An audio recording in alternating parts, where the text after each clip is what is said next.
Ladies and gentlemen, it is your favorite Zionizer, sweet Zionist prince, to all the traveling clack coming to you live from the land of Israel, the land of opportunity and happiness and anxiety now, because in about 5 hours from now, I don't know when this video is going to come out, but we have our first hostage release coming out. If you do want to be a Zionizer just like me, get the merch in the description at thetravelingclad.com. This is the pro-Palestine meme show. We look at all the pro-Pallies being, as I like to say so eloquently, retarded. So let's take a look at these clips that have been sent over to me by my wonderful, shebangless, wonderful team. This is from the U.S. Ledger at Foley Square. Counter-protest chase Zohan Mamdani shouting anti-Semite. This sounds fun. Anti-Semite! Anti-Semite! Anti-Semite! No, an anti-Semite! Denounce it! Denounce Sharia law! Denounce Hezbollah! Denounce it! You can't denounce it! You can't denounce it, you fucking rat! Get the fuck off me, bro! Get the fuck off me, bro! You scared me, bro? Get the fuck off me, bro! Get the fuck off of me! Back the fuck off! Back the fuck off! Anti-Semite! Anti-Semite! A little hot-headed, but I like the guy. Back the fuck off me. It's fucking New York. I'm fucking walking here. Tell them to denounce Hezbollah. Tell them to denounce Hamas. I'm fucking walking here. Come on. I don't want America to be cooked, but it feels like America's getting cooked. I'm not going to lie to y'all. Not even going to lie about it. Americans in Dearborn are forced to listen to all these calls to Islamic prayer 5 times a day. Even early in the morning. This is violence. We're in Dearborn. This is the call of prayer that goes off 5 times a day here in the United States. Would you like to hear this blasting through your neighborhood?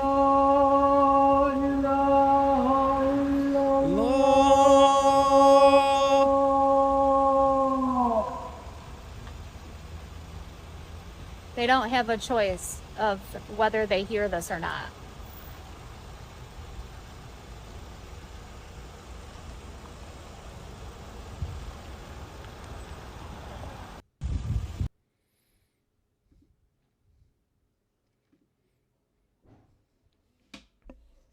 Listen, I live in the Middle East. The city I live in has this call to prayer. I mean, at least I can hear it from where I'm at. But I chose to live here. You know, I'm in the Middle East. I want to live here. I want to be here in my region, in the place that I'm native to. And I promise you that if you don't consent to the muazzin, to the azan coming and blasting your ear hole 5 times a day. Now, again, I want this kind of life, so I'm here for a reason. But if you don't consent to it, it's a different kind of frustration. And I don't think any American who's non-Islamic should be dealing with it by force. It's just not okay. It really is not okay. You guys shouldn't have to go through that if it's not something you want to go through. So all of that to be said, I'm very worried. I'm very worried that could expand potentially to other cities across America. Very, very worried about that. And the hatred that it can breed, because it will breed hatred, in my opinion. All right, next clip. I'm very worried about these situations, ladies and gentlemen. I'm not even joking with you. This is from Brigitte Gabrielle, our Lebanese queen. Why am I not following her? I need to be following her right now. I love this woman so much. This preacher claims he's offended by a woman in the United Kingdom walking around with makeup on and no burqa. My sisters, you have to understand that you do not just have to fear the perverted eyes of the men, the evil eyes of the perverted men that are watching you and undressing you with their eyes as you walk down the street, looking so beautiful in your clothes, tight, makeup, perfume, attractive, alluring. It's not just the perverted eyes of the evil men, but rather you also have to understand that you are being watched by the demons from the realm of the jinn as well. And many a time it happens. So much I have dealt with these situations, my beloved sisters, that there is a sister and a jinn falls in love with her. So he attaches himself to her. And she is now possessed. And many a time it happens, I have seen that because the jinn is in love now, he destroys the girl's life. He doesn't allow her to get married. Anytime she moves to getting married, he destroys, stops it from happening. Or, if she does get married, he causes problems between the husband and the wife. And they're not happy. Wallahi, I beg you sisters, when you wear that perfume, yes, you're disobeying Allah. Fear Him and fear the next life. And that makeup and those tight clothes, if you're not wearing your jilbab as you should be wearing, then not only are you angering Allah, and if you do not fear Allah, at least fear the fact that the shaitan can possess you. Wallahi, it's not a joke. Wallahi. This is not hocus pocus. It's a little hocus pocus. Wallahi, these are things I have seen, I've dealt with them. Personally, I've dealt with these situations. So please, cover yourself. Protect yourself. And read your adhkar to make sure that... Here's something I can assure you. With all respect to Islamic lifestyle and religion, forcefully covering a woman without her consent, forcing her to be in a niqab, and forcing her to cover herself in a burqa or in a hijab, if it's not something that she wants, is immoral. It is immoral. I'm all about modesty if it's something that you want. Okay? If it's something that the woman wants to do, I'm totally about it. Like, it's a lovely thing. Modesty can be very, very cool. It can be very cool. I'm about it when Jewish women do it. I'm about it when Muslim women do it. I think it's amazing.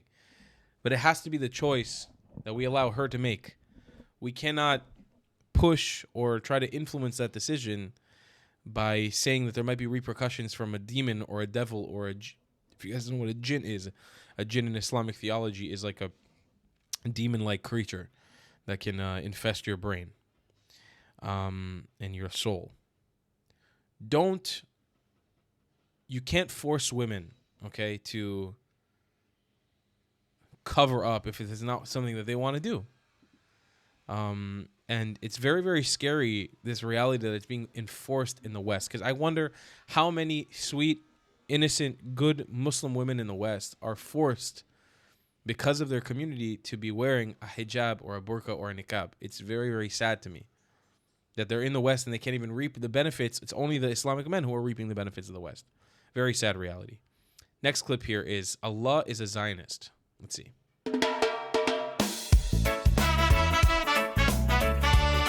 This looks like AI a little bit. Oh yeah, it is AI.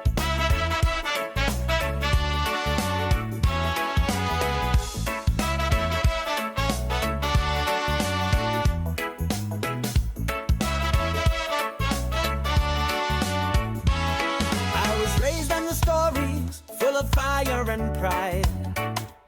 Said the land was a cancer and we had to decide.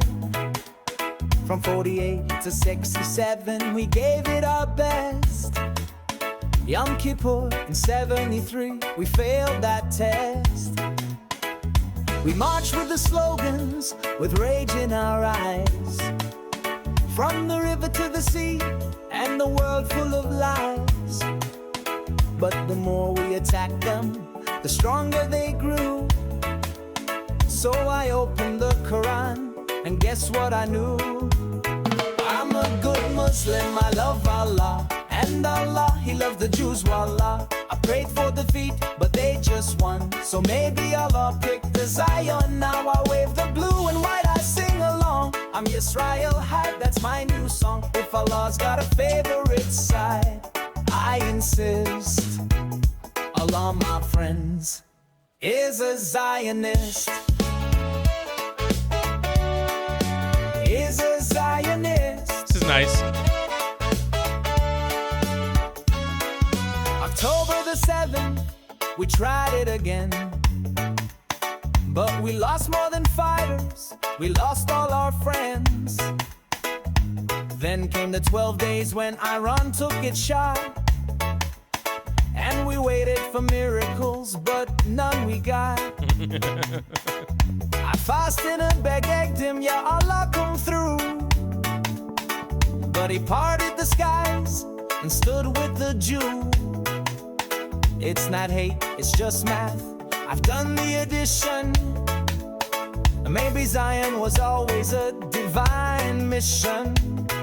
I'm a a good Muslim, I love Allah. And Allah, He loves the Jews, wallah. I used to curse them, but now I cheer. When I see them dance, I wipe a tear. If the truth offends you, I still insist. Allah, my friends, is a Zionist.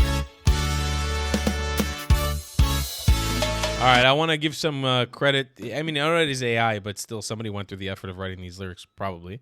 So Hakol Sababa, go subscribe to their YouTube channel. I don't know if this is just like an AI slop channel or what it is. Mamdani's Grocery. Oh, wow, he's bringing in some views. God damn, boy. Got some views going on in here. Oh, this is the same person who said you know where you can shove your Palestine song. All right, so go subscribe to Hakol Sababa. Appreciate the AI slop music. I'd like to hope that somebody is actually writing those lyrics. Okay, let's take a look at our next. That was a nice little. I felt like that was a nice little disruption in the chaos. Muslims in the UK openly support charging all UK citizens the jizya tax, which is a tax on all people who are not Muslim. Take a look. I know jizya tax, that non-Muslims will have to pay a tax. Yep. I would say, do you agree with that? Like if someone doesn't want to follow the religion, they have to pay a tax? Yeah, that's fine. That's fine. Yeah, what's the issue? Well, what's the issue with that? What's the issue with that? What's the issue? I don't want to be a Muslim. Let's answer the question. You don't have to be a Muslim. Just pay your 2% tax. Well, but I don't want to pay a tax just because I'm not Muslim. So you stop in the UK. Just stop paying your taxes and see what happens to you. Yeah, it's not because I'm not Muslim, though. Everybody pays taxes here. Yeah, and we as Muslims, we pay zakah. You know, zakah is charity. You as a Muslim, you don't pay that. So this is why you have to pay. And by the way, you pay taxes because you're under our protection, right? If the country was to go to war, right, you would not join the army. We would have to defend you. This is why you pay the jizya tax. It's called a protection tax. So if the country was to be invaded, you wouldn't fight. You would just be chilling in your house and we would fight. This is why the jizya is in place. I know jizya tax. What a mafia. And notice how he's talking about it like it's in his brain. This is already taking place. Like in his brain, this isn't a question of when. It's already happening. Like it's not a like if hypothetical. It's just like when we'll have to enact this. That's insanity. That's crazy. Imagine the mental disconnect you need to have to say, no. So my religion's coming and we're gonna take over, and we're gonna force you to pay this tax. We're gonna protect you, but it's like I don't want to be associated with you. I don't want you to protect me. I'm not interested. It's like, yeah, but you don't have an option. We're taking over.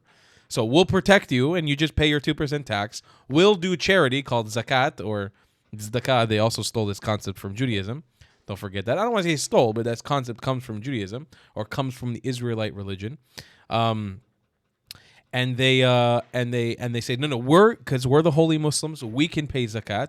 You're not allowed to pay zakat. You pay us the tax, and we'll protect you. But I don't want you to protect me. Azovoti, אני לא רוצה אותך. I'm not interested. אתה לא מעניין אותי. אני לא רוצה. אל תשמור עליי. Don't be a part of my. I don't want you to be a part of my life. I'm not interested in any way, shape, or form. Get away from me. No, you don't have an option. I'm taking over. It's like, bro, leave me the fuck alone, man. I'm not interested. I don't want to be associated with you. I'm not paying you a fucking tax. Like, goddamn, bro, get off. Hop off my, Try not to be like horribly vulgar right now, but Jesus, man. All right, next clip. That's a horrible clip, by the way. It's very scary. This is from PBD. Hot take, PBD on Islam. This is the one part that we have a leak in the Constitution that if there's going to be anything that takes this great country down, it'll be this. Play this clip, Rob. This is New York City, by the way. Go ahead. This is New York City. Okay. All right. So you can pause it right there. Now go do this in Yemen. Go do this in Jordan. Go do this in Iran. Go do this bring thousands of Christians outside and pray and see what happens. Go ahead and do that. See what takes place there. Good luck. So this is the part where in America, if there is a thing long term that destroys America from within, it'll be because of this. Mm-hmm. And Christians being too tolerant of this becoming a norm. Very simple. This is the one part that we have a leak in. It's true. And I'll say this again. I've said this before. I'm not pro bigotry on Muslims. That's not where I stand. I'm just they're looking at the coalescence of East and West here. Y'all have decided that you want to bring Muslims into your countries, or at least your governments have decided that overwhelmingly that was okay. They're here now. Okay, Islamic ideology always comes with Islamism as well, at a certain percentage of it. And that means that those Islamists are going to do everything in their power to undermine your sovereignty, your country, and your religion, because it spreads by the sword. And if you don't do anything to combat it, it will take over, as it has. Don't forget, you guys in America, in the West, maybe see the Middle East as all Muslim and all Arab today. But let me remind you again for the millionth time on my show. The Middle East was not Muslim 800 years ago. The Middle East was overwhelmingly Christian, overwhelmingly Jewish. It was forced to be Muslim by the sword, through conquest and violence and rape. Now, you could say the origins of Christianity were somewhat similar as well. I'm not going to go and say all of it, because Christianity did definitely spread through the Middle East somewhat organically. I'm not saying perfectly. But with Islam, it's different because it's coming to take over, especially in the West. And scenes like what we just saw in Times Square, it's insane to think that just 20 years ago, 20 plus years ago, 9/11 happened very, very close to there. Just like 20 blocks, 30 blocks down south in that same island. And now you have the Azan doing a call to prayer. I would be all about it if this was a rally of Muslims who are pro-America, pro-unity, pro-diversity, pro-Western values. If they came on there and before they did their prayer, they went on and said, "We love America. We love this country. We stand with the people of this country." If they said that openly, I'd be all about it. But you know that that's not the case. You know that the people in that crowd don't love America or American values. You know that they're doing that call to prayer to show you that they have invaded your nation. They're not doing it because they want to show you that they're peace-loving Muslims. They're doing it because they want to show you we have taken over. And that's just a very, very sad reality to be in, folks. Very sad reality. That's the end of the meme show. I will see you guys in the next one. I love you a long time. Goodbye, Klats. Have you struggled with repping your Zionism in style? Well, boy, do I have a solution for you. Head to thetravelingclad.com and become a sweet Zionist prince or princess today. Or maybe even let the world know you're a white colonizer with matching hat. Tell the comments section you were thrown out of 109 countries by joining the 109 Club with a matching hat. They say it was promised to you 2,000 years ago? Double down and grab a shirt that was promised to you 3,000 years ago with a matching hat. Ever dreamed of Zionizing like me? Do it with a matching hat, damn it! Show off your Iraqi pride by being someone's Baghdadi, or showing them you were made in Iraq with a matching hat. It's time to laugh in the face of those who attack us. Wear their hate with pride and you become untouchable. TheTravelingClad.com. We got mugs, stickers, shirts, hoodies, and so much more. Go grab yourself something nice, Habibis and Habibtis. You deserve it. If you don't want to buy any merchandise, the best way to support me is by donating on Buy Me a Coffee, my PayPal, or becoming a member on my Patreon. Your support is very much needed and very much appreciated. Thank you.